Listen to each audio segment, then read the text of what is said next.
dès que tu acceptes ce flux, eh bien, ça te transforme, tu te remets en unification. Et que par ce flux, tu as accès à un réseau, au grand réseau de la vie. Voilà. Sur Terre, vous avez Internet, et par Internet, vous avez accès à un peu tout le réseau et tout ce qui est contenu sur ce réseau.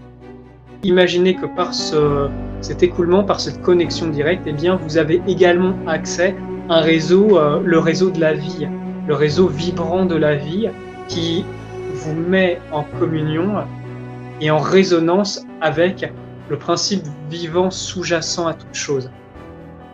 Et l'espace d'un instant, c'est comme si ça s'était ouvert au niveau de ma vision et j'ai commencé à voir comment eux y voyaient.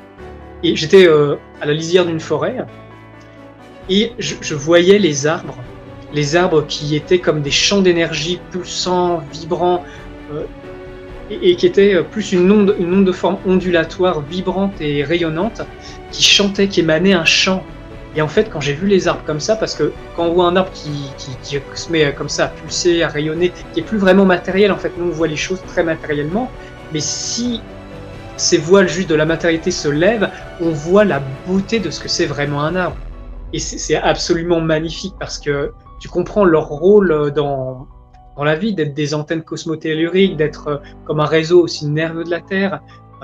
Quand tu entends leur chant, quand tu entends le chant de la nature, c'est un chant mais d'une profondeur qui exprime comme l'amour de la Terre. Et quand tu vois ça, quand tu es témoin de ces choses-là, tu comprends pourquoi pour eux c'est complètement impensable de couper un arbre.